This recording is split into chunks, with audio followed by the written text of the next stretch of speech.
Vous connaîtrez la vérité, et la vérité vous affranchira, et si donc le Fils vous affranchit, vous serez réellement libre. Jean 8 versets 32, 36. Je vous salue tous, que la paix et la grâce de notre Seigneur Jésus-Christ et Yahushua vous soient totalement multipliés. Et j'espère que vous allez bien. Je suis tombé aujourd'hui sur cette vidéo qui m'a choqué, voyant comment est-ce que les pasteurs aujourd'hui ont transformé la chair en endroit de traiter leurs problèmes personnels, et les fidèles sont là à dire seulement Amen. Donc, tout ce que le pasteur va dire, les fidèles sont là justement à dire Amen. Alors, je vais d'abord vous laisser visionner cette vidéo. Peut-être que vous l'avez déjà visionnée. Même nous allons la visionner par séquence, parce que nous allons entrer dans les Écritures, voir que nous dit réellement la Bible, en fait que les Élis ne soient pas entraînés à tout vent de doctrine, parce qu'il est écrit « Mon peuple périt par manque de connaissances ». Je nous laisse visionner la vidéo et je vais nous demander de la visionner avec une attention soutenue et veuillez partager à beaucoup plus de personnes. Je connais tout. On m'a donné les noms. Je suis allé même manger quelque part avec ma femme. Et cette personne-là, elle est de mèche avec la fille. Est-ce que vous comprenez? C'est difficile, mais Dieu est avec nous. Il y a des gens qui payent de l'argent. On était vraiment infiltrés. Mais Dieu nous a sauvés. Amen. Si je ne suis pas mort, vous aurez un témoignage puissant. Amen. Il y a la justice de Dieu. Et ça sera spectaculaire. Oui, je crois à ce Dieu-là. Ils ont raté leur plan. Ah oui. Et j'ai l'interdiction de parler parce qu'il y a des choses qui sont devant les tribunaux. On a saisi les procureurs de la République. Et nous avons aussi saisi les tribunaux célestes. Amen. Amen, amen. Amen. Et j'ai confiance à ce Dieu-là. Aujourd'hui, un homme de Dieu m'a dit, tu n'as jamais été détruit. Même quand les gens ils ont fait le complot contre toi, tu as toujours vaincu. Amen. Il m'a rappelé cela. Et je bénis le Seigneur pour ça. Amen, amen. Amen. Dis à ton voisin, tu es vainqueur. Je suis vainqueur.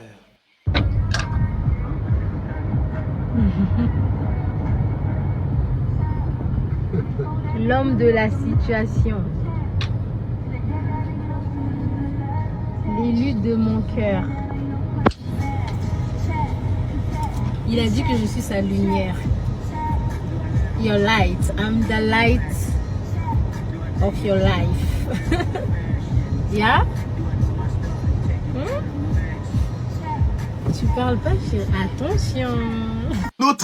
Voilà, mes chers frères et sœurs, je pense que vous connaissez ce qui se passe entre les prophètes Blaise Manzambi et Eunice, je ne sais pas. En fait, le pasteur va dire que on avait formé le complot, c'était un complot pour lui, il a été infiltré et en cela, le pasteur, il croit à la justice de Dieu, mais le pasteur va encore dire qu'il a saisi les procureurs généraux et il a saisi des tribunaux, surtout ceux qui circulent autour de lui. Il a aussi saisi les tribunaux célestes. Et les fidèles sont là. Ils sont là seulement à dire Amen. Mais que nous dit réellement la Bible? Comment toi tu as confiance en Dieu? Tu crois à la justice de Dieu. Tu vas encore saisir les tribunaux de ce monde. Peut-on mélanger la justice de Dieu et la justice de ce monde? Si c'est un complot, si tu t'as été infiltré, pourquoi encore saisir les tribunaux, les procureurs généraux de ce monde? Regardons ce que nous dit la Bible, mes chers frères et sœurs. Nous sommes dans 1 Corinthiens chapitre 6. Dans 1 Corinthiens chapitre 6, à partir de son verset premier, regardez ce qui est écrit.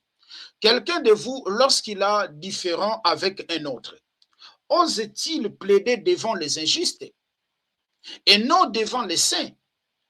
Ne savez-vous pas que les saints jugeront jugeront le monde. Et si c'est par vous que le monde est jugé, êtes-vous indigne de rendre les moindres jugements? Ne savez-vous pas que nous jugerons les anges et nous ne jugerions pas à plus forte raison les choses de cette vie? Donc quand on a de la différence avec quelqu'un, et cette sœur Eunice aussi, c'est une chrétienne, on ne peut pas recourir auprès des païens. On ne peut pas faire recours à la justice de ce monde. Pourquoi? Parce que nous croyons à la justice de Dieu. Comme nous croyons à la justice de Dieu, nous devons laisser que Dieu lui-même fasse la justice.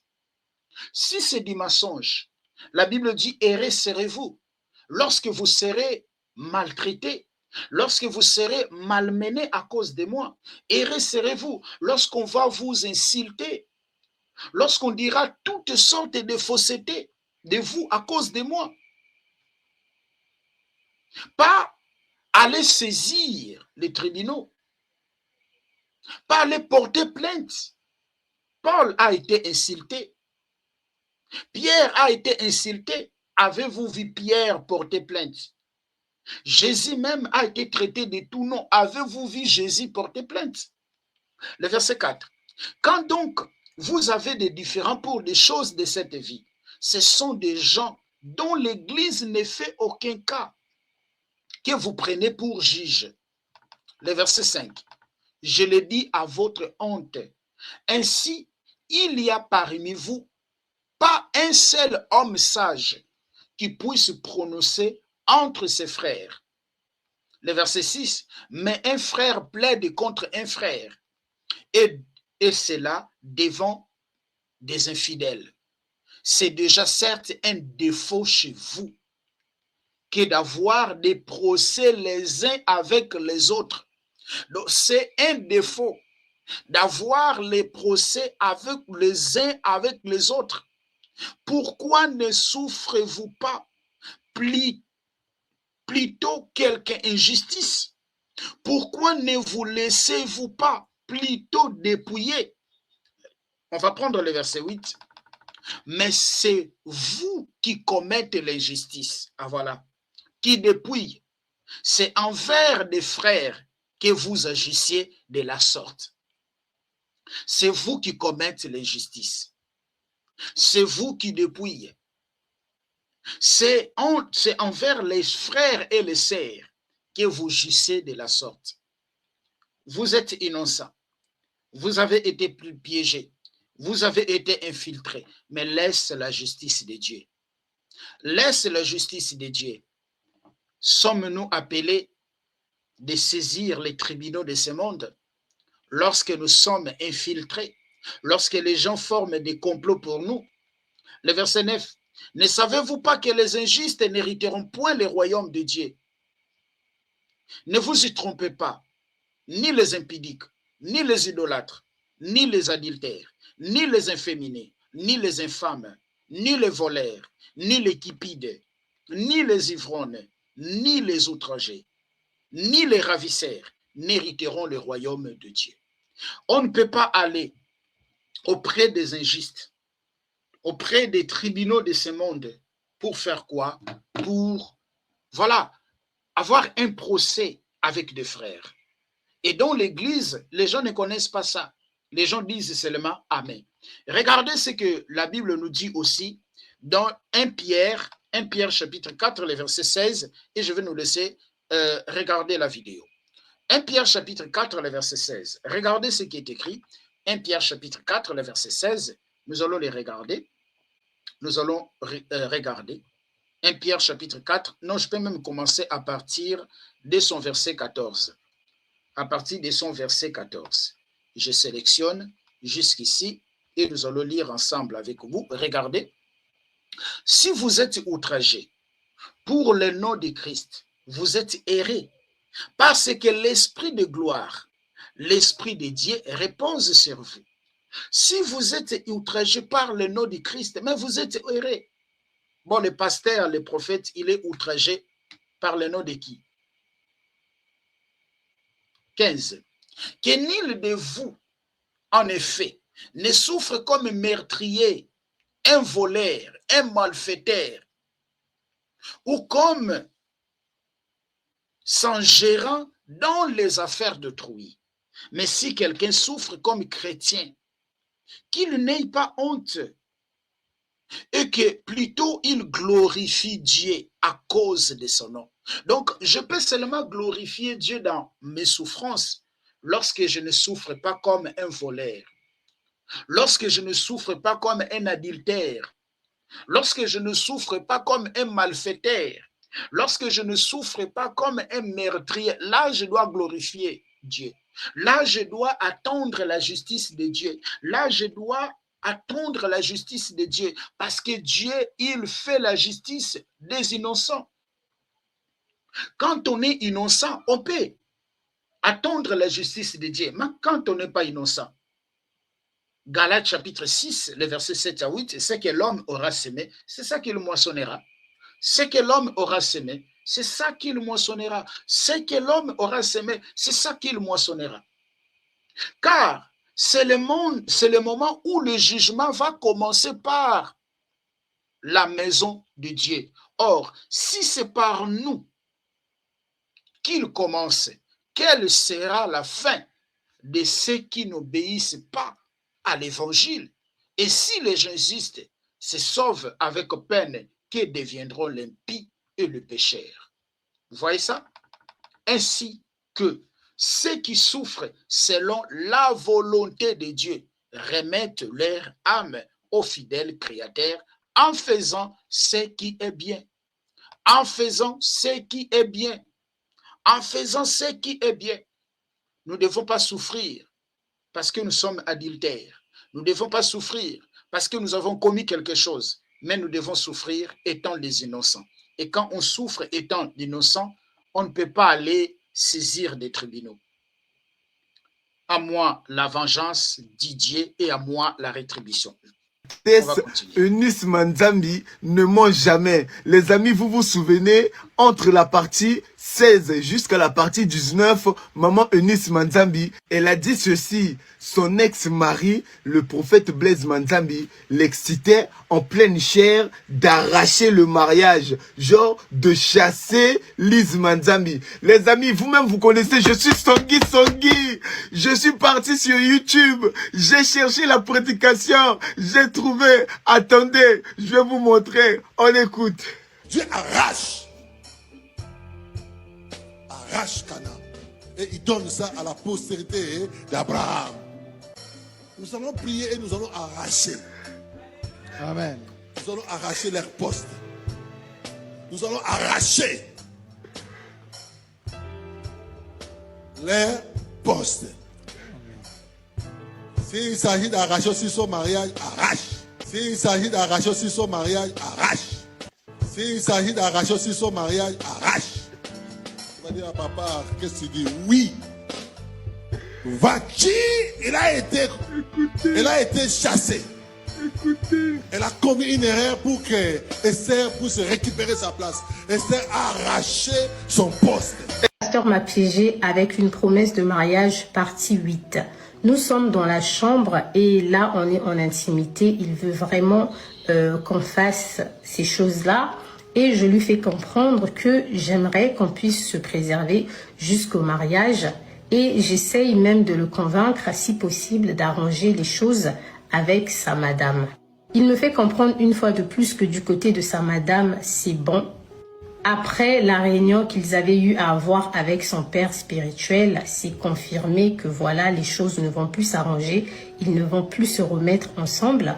Et que maintenant il veut avancer avec moi. Le Seigneur lui a montré que je suis sa femme, la femme de sa destinée. Là, je suis en mode quoi dans ma tête? En tant que personne qui ne croit pas à 100% aux prophéties, je lui dis mais de quoi tu me parles? Je suis la femme de ta destinée. Attendons quand même que ce mariage-là puisse se concrétiser. Il me dit que non, moi je suis un visionnaire. Crois-moi que si je te dis quelque chose, ça veut dire que le Seigneur me l'a vraiment révélé. Vous savez, les filles, les hommes et toutes les personnes qui me suivent, j'ai une règle d'or. C'est que moi, Eunice Obi, je ne me mets jamais dans une situation au point où je me retrouve dans une chambre d'hôtel avec un homme si je sais pertinemment que je ne veux qu'il ne se passe rien avec cette personne-là. Mais là, je me disais que c'est un pasteur. Je pourrais peut-être le convaincre pour que rien ne puisse se passer. Parce que de base, et je conseille même aux filles, n'allez jamais dans une chambre d'hôtel si vous ne voulez rien avoir avec un homme. Il me met la pression et tout. Je me sens limite un peu harcelée, vous savez, pour toutes les femmes qui l'ont déjà vécu. Lorsque vous êtes aux côtés d'un homme qui vous touche, qui veut vraiment, il y a une pression au point où ça devient même désagréable. Et là, je lui propose déjà un massage parce que de base, souvenez-vous, il m'avait dit qu'il dormait dans son canapé et souvent il dormait à l'église et qu'il avait vraiment des maux de dos et des maux de rein. Avec l'huile que j'avais pris au centre commercial et tout, qui sentait très bon, de l'huile d'olive, je lui fais un très bon massage. C'est drôle parce qu'il y a un moment, il me dit même que waouh, tes mains c'est comme des éponges et tout, c'est tellement doux, tout ça là. Mais je sais que j'ai des mains de fée quand même. Je suis une coiffeuse qui coiffe et les gens n'ont pas du tout mal.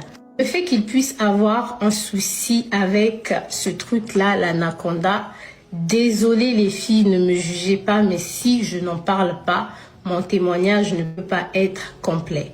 Ça fait que je me dis déjà que si je vais plus loin avec lui, en fait, ça va beaucoup plus lui profiter et moi, en tant que femme, j'aurais juste travaillé, un travail pour lui et moi, je ne vais profiter de rien. Mais je me dis, ok, je vais quand même, lui faire plaisir. Je dédicace son micro, ça c'est pour ceux qui connaissent le terme, et c'était déjà assez pour le calmer.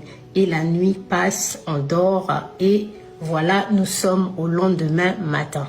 Le lendemain matin, il se lève déjà très tôt, il s'apprête et tout, pendant que moi je suis dans la douche en train de me maquiller, parce qu'on est le 29, c'est le jour de mon anniversaire. Il est au téléphone et tout avec 2-3 amis à lui à qui il raconte comment s'est passée notre soirée. De mon côté, j'étais quand même un peu frustrée. Je dis, waouh, un adulte qui est aussi indiscret, c'est pas possible. Je lui fais la remarque, je lui dis que ce qui s'est passé entre nous cette nuit et tout, tu n'as pas du tout besoin d'appeler les gens et tout pour le dire. Il dit que non, j'ai envie de les appeler parce que ils savent ce qui se passe entre moi et ma madame et tout ça là. Je veux juste leur faire comprendre que la nuit s'est très bien passée entre toi et moi. Est-ce que tu penses que moi je suis une personne qui a l'anaconda, qui ne donne pas? Moi, je lui dis, je lui booste, vous comprenez, je lui remets en fait sa véracité. Parce que j'avais trouvé ça assez désagréable que sa femme lui dise que l'anaconda, ce n'était plus ça. Je lui dis non, t'inquiète et tout est bon, mais vas-y quoi, avec le temps et toi et moi, les choses iront encore mieux, on pourra mieux profiter. Je lui dis, tu n'as pas besoin d'en parler à tout le monde comme ça. Le fait que tu puisses passer des appels, pour moi, ce n'est pas du tout propre parce que je suis une femme et tout. Et comment je serais vue par tes amis, ce qui se passe entre toi et moi dans l'intimité, tes amis n'ont pas du tout besoin de le savoir. Il me dit, ouais, c'est vrai, tu as raison. Et là, je suis dans la douche en train de me maquiller. Je suis au téléphone avec ma meilleure pote qui est au bled. Je lui dis, ouais, pour mon anniversaire, j'ai reçu un cadeau de l'iPhone 16 et tout. Franchement, c'est tout ce que je voulais. Du moment où je n'ai pas dépensé mon argent pour l'acheter, crois-moi que je suis juste contente parce que déjà de base, mes téléphones, je lui avais fait comprendre que mon iPhone 11 que j'avais avant, c'était le père de mon fils qui l'avait acheté. Donc lui, pour augmenter le niveau et tout, il vient me prendre l'iPhone 16 et nous sommes en mai, l'iPhone 17 n'est pas encore sorti, donc l'iPhone 16 c'est le tout dernier iPhone. Et ma copine me dit, mais le monsieur dont tu me parles, Eunice, c'est qui et tout, tu ne m'as jamais parlé de lui. Et je mentionne le nom de ce monsieur. Elle me dit, ouais Eunice, mais J'ai l'habitude de tomber sur les vidéos de sa madame et tout sur les réseaux. Moi, je dis oui et je lui explique et tout. Voilà, ils sont en instance de divorce, nanani, nanana. Après, elle me dit, ouais, t'es sûr qu'ils vont se séparer et tout. Moi, j'ai dit, Mago, on regarde comment les choses vont avancer.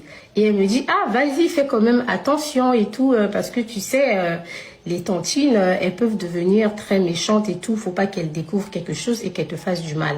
J'ai dit, mais non, tu parles de faire du mal. C'est un pasteur. S'il me dit réellement qu'il va se séparer avec sa femme, c'est que c'est quelque chose de concret, quoi. Et puis ici, on parle des personnes d'église. Donc, il est hors de question que je puisse avoir peur qu'on me fasse du mal ou que je sois intimidée. Entre-temps, lui, il est descendu au parking récupérer la voiture. Il m'a dit, je récupère la voiture et je te retrouve à la réception. Il a déjà réservé notre déjeuner aux alentours de 13h, 14h au restaurant L'Avenue sur l'avenue Montaigne. Et entre-temps, il a invité son ami et moi aussi, j'ai invité une amie à moi. Du coup, ça sera la vidéo que je vous ai publiée dans la voiture où on était ensemble. Dans cette voiture, on sortait de l'hôtel le matin, il n'y avait que lui et moi.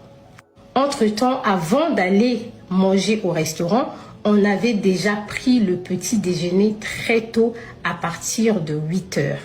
Girls, it was just a princess treatment. C'était vraiment un traitement de princesse.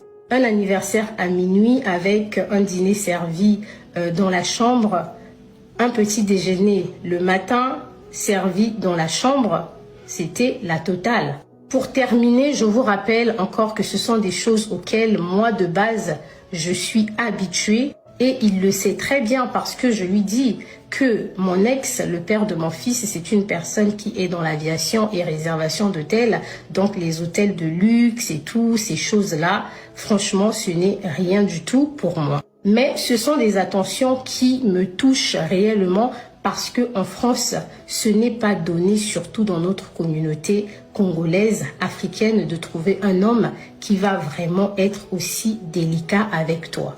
On a terminé au restaurant, on a mangé et on a regardé le magasin qui était juste à côté. On s'est un peu baladé vite fait. Le magasin, et là, je me souviens très bien que lorsque j'étais dans le magasin, je recevais en même temps les appels de joyeux anniversaire. Ma grande sœur m'a appelé et c'est la première fois que je lui parle de ce monsieur. Je dis, je suis en train de vivre ma best life, je vois pour quelqu'un et pour mon anniversaire, il m'a ramené à l'avenue Montaigne, il m'a même offert l'iPhone 16. Et tranquillement, on rentre, lui et moi, accompagnés de son ami, au centre commercial. Et à partir du centre commercial, les Arcades, je prends mon taxi pour rentrer à la maison. Cette journée d'anniversaire va s'arrêter là et je vais lui annoncer que le 31 mai, je vais célébrer mon anniversaire le samedi avec mes proches. Et il me dit, est-ce que je suis invitée? Et là, je lui dis, tu veux réellement venir? Il me dit, et là aussi, il me fait comprendre que le samedi, il aimerait faire partie de mes invités. Vous sentez que le pasteur me donne vraiment l'impression qu'il veut faire partie de ma vie et connaître les personnes autour de moi. On reste connecté, la famille. Encore merci. On se donne rendez-vous dans la partie 9. Satan a fait quoi? Lamentablement. Hier.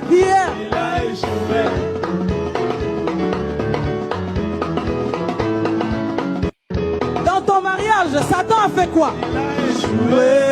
Lamentablement. Hier.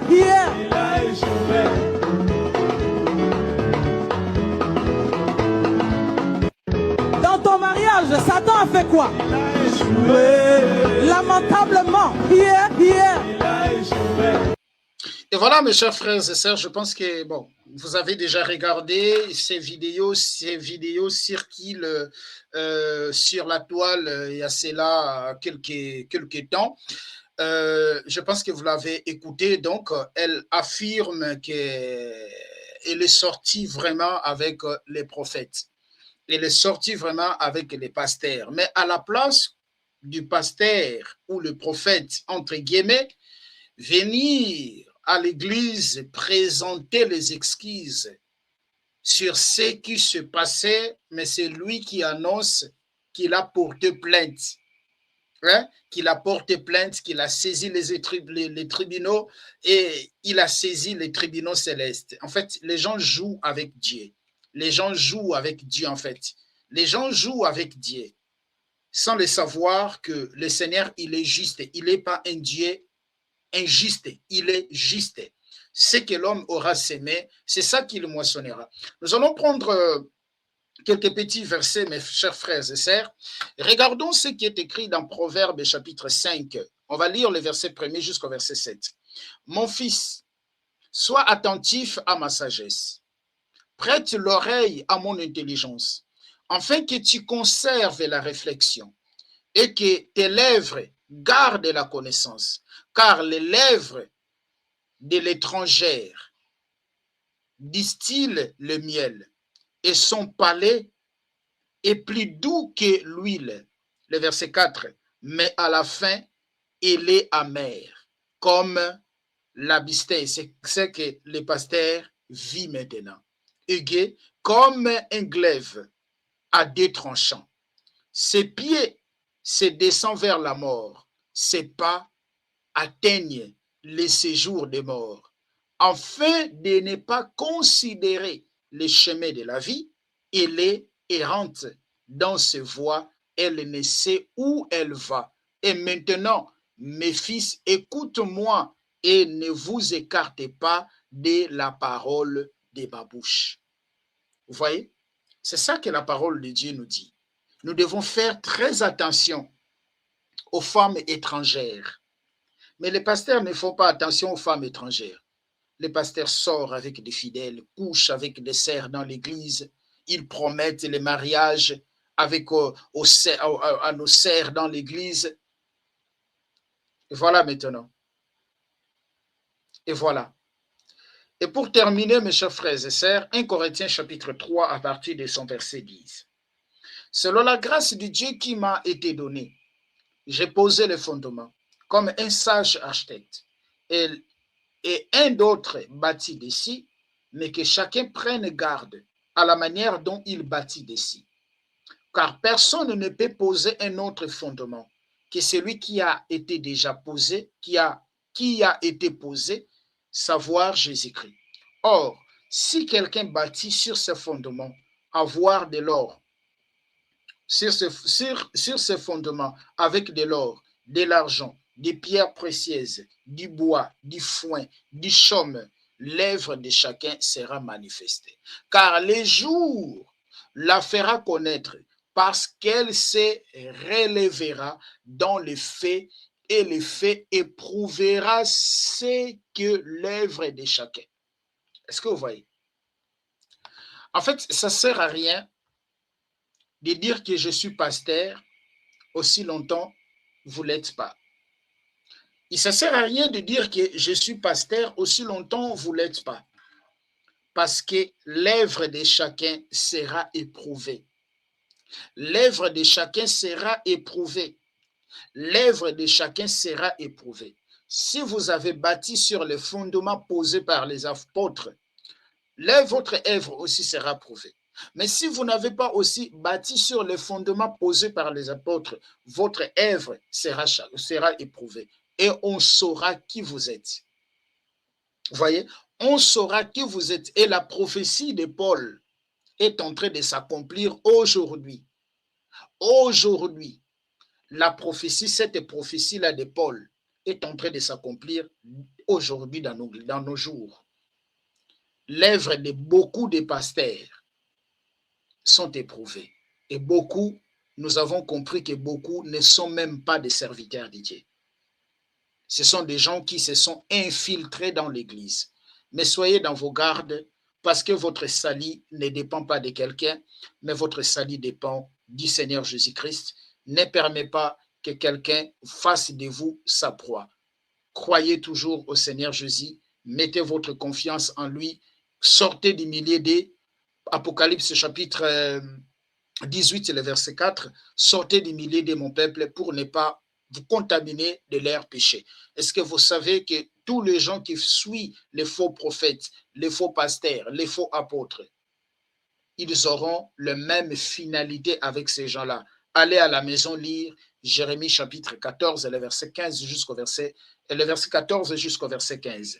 Vous le trouverez. Merci, que le Seigneur vous bénisse, que la paix et la grâce vous soient totalement multipliées et notre rendez-vous est pris dans notre prochain numéro et soyez abondamment bénis. Merci. Likez la vidéo si elle vous plaît, et si vous êtes nouveau sur la chaîne, n'oubliez pas de vous abonner et d'activer la cloche de notification afin de ne rater aucune de nos vidéos.